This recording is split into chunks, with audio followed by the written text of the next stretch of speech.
Episode ke-233.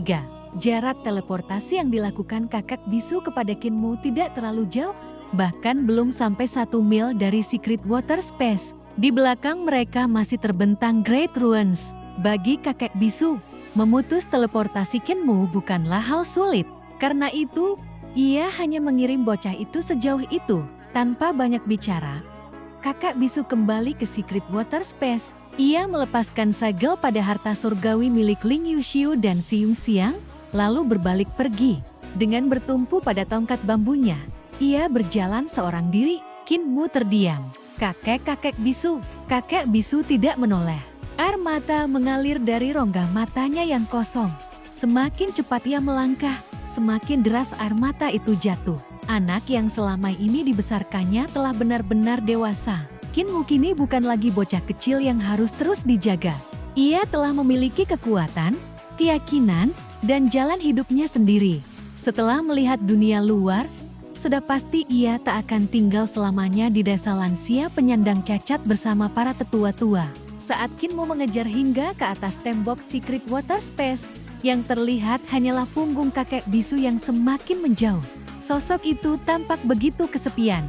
Kinmu mengangkat tangan, tetapi tak sanggup mengucapkan sepatah kata pun. Kakek bisu seakan merasakan lambaian itu. Tanpa menoleh, ia mengangkat tangannya dan melambai pelan sebagai balasan. Lalu menyeka air mata yang mengalir di wajahnya sebelum terus berjalan. Tak lama kemudian ia menyeberangi Surging River dan kembali ke desa lansia penyandang cacat. Desa itu kini telah menjadi sarang para naga betina. Mereka bahkan menempati rumah kepala desa, Puja, kakek bisu, dan para tetua lainnya. Begitu melihat kakek bisu kembali, seekor naga betina muda menyerangnya untuk mengusirnya dari wilayah tersebut. Namun pertarungan itu berakhir hanya dalam sekejap. Tongkat bambu kakek bisu menembus tubuh naga itu. Tak lama kemudian, naga malang tersebut telah dipanggang di atas api unggun. Sementara naga-naga betina lainnya bersembunyi gemetar di sudut desa. Kakek bisu kemudian masuk ke rumah Puja, mengambil beberapa botol arak yang masih tersimpan, lalu menikmati daging panggang bersama minumannya. Setelah selesai makan, ia berdiri untuk mengambil tongkat bambunya. Namun tongkat itu telah habis terbakar, hanya menyisakan segumpal abu. Kakek bisu terdiam cukup lama.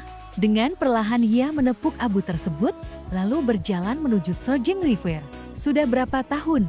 Gumamnya lirih. Kakak tua, sudah berapa lama kau menemaniku? Dulu, setelah mengalami kekalahan terbesar dalam hidupnya, kepala desa memaksanya mengubur senjata itu di dasar Surging River. Menurut kepala desa, saat itu hati kakek bisu telah hancur. Ia tidak lagi pantas membawa senjata tersebut dan tidak akan pernah membutuhkannya selama tinggal di desa lansia penyandang cacat. Air sungai mulai beriak. Suara gemuruh samar terdengar dari dasar sungai. Disusul riak-riak yang menyebar membentuk pola aneh. Kakek bisu melangkah ke atas permukaan air. Pakaiannya yang compang camping berkibar diterpa angin. Dulu aku meninggalkanmu karena hatiku telah mati. Aku kehilangan mata surgawi, kehilangan hati Dao, dan kehilangan keyakinan untuk bertarung. Tiba-tiba, aura yang sangat mengerikan meledak dari tubuh kecilnya. Langit berubah, awan berputar membentuk. Bayangan kura-kura hitam berkepala naga yang dililit. Seekor ular bersayap raksasa. Dari dasar sungai terdengar suara aneh, seperti raungan naga bercampur bisikan arwah. Suara itu seolah bertanya, "Kau telah kehilangan segalanya. Mengapa kembali mencariku?" Kakek bisu berdiri tegak, meski tubuhnya kecil. Saat itu ia memancarkan wibawa yang seolah mampu menopang langit. "Aku memang pernah kalah," katanya pelan. Mata surgawiku direnggut, hati Daoku hancur. Saat itu aku memang tidak layak memilikimu. Pusaran air raksasa terbentuk di tengah sungai. Suara dari dasar sungai kembali menggema. "Kalau begitu, mengapa kau datang?" Kakek bisu mengepalkan tangannya. "Karena aku telah menemukan kembali hati Daoku." Angin bertiup semakin kencang. Rambut dan alis kakek bisu berkibar liar. Sementara aura bertarungnya melesat ke langit seperti dewa perang yang bangkit kembali. "Dulu aku hanya mengejar kekuatan mata surgawi. Aku mampu melihat segalanya, tetapi gagal memahami hati manusia. Sekarang aku memiliki seseorang yang harus kulindungi. Karena anak itu, aku menemukan kembali semangat bertarung, kepercayaan diri, dan hati Daoku. Ia mengulurkan tangan ke arah pusaran sungai. Long Tuo, aku memang pernah meninggalkanmu. Namun jika kau masih bersedia mengikutiku, maka kita akan kembali bertarung bersama. Kita akan menghadapi dewa maupun iblis. Dengan satu orang dan satu tombak, kita akan membunuh siapapun yang menghalangi jalan kita. Ledakan dahsyat mengguncang sungai. Seekor naga hitam raksasa yang seluruh tubuhnya tersusun dari tulang perlahan bangkit dari dasar Surging River. Tulang-tulangnya bergetar, memancarkan cahaya merah darah dan aura pembantaian yang mengerikan. Naga itu melingkari tubuh kakek bisu sebelum seluruh tulangnya saling bertabrakan dan berubah menjadi sebuah tombak naga hitam. Kakek bisu menggenggam tombak itu erat. Long Tuo, akhirnya kau bangun. Aku juga telah bangkit, tanpa menoleh sedikit pun. Kakek bisu meninggalkan desa lansia penyandang cacat. Aku tidak akan pernah kembali lagi. Mari kita hidupkan kembali hari-hari ketika kita bermandikan darah. Di Secret Water Space, Kinmu tiba-tiba merasakan ledakan aura mengerikan dari arah Great Ruins. Ia hanya menoleh sekilas sebelum kembali tenang.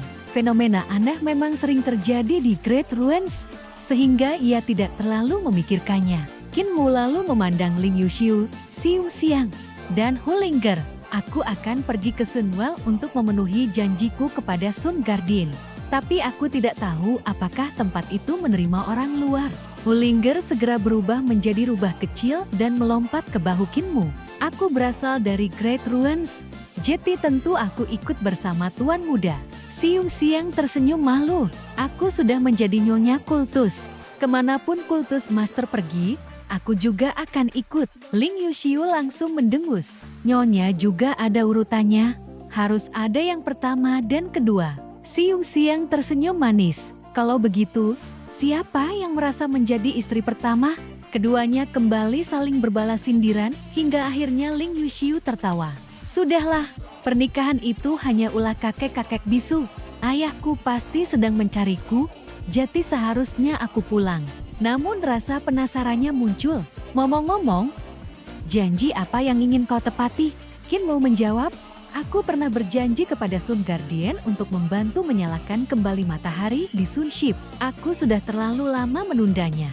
Jika terus terlambat, umur Sun Guardian mungkin tidak akan bertahan. Ling Yuxiu langsung berubah pikiran. Kalau begitu aku ikut. Aku juga ingin bertemu Sun Guardian. Xiu Xiang mengangguk. Aku juga.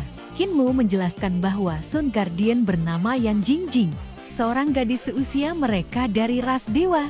Mendengar kata ras dewa, kedua gadis itu langsung terkejut. Kinmu kemudian memanggil naga banjir hijau. Setelah semua orang naik ke punggungnya, naga kilin ikut melompat. Namun Kinmu langsung menendangnya hingga jatuh. Fetty Dragon, sudah waktunya kau berolahraga. Hulinger tertawa kecil sambil mengawasinya. Naga kilin buru-buru memohon. Aku tidak akan pilih-pilih makanan lagi. Kinmu tersenyum. Benarkah? Kalau begitu, kenapa pil elemen api yang kau sembunyikan di pipimu belum juga kau makan? Naga kilin langsung membeku. Bagaimana kau tahu? Kinmu mengeluarkan sebuah cermin. Lihat sendiri. Saat melihat pantulannya, naga kilin langsung menjerit. Kedua pipinya menggembung besar karena penuh dengan pil yang diam-diam ia sembunyikan.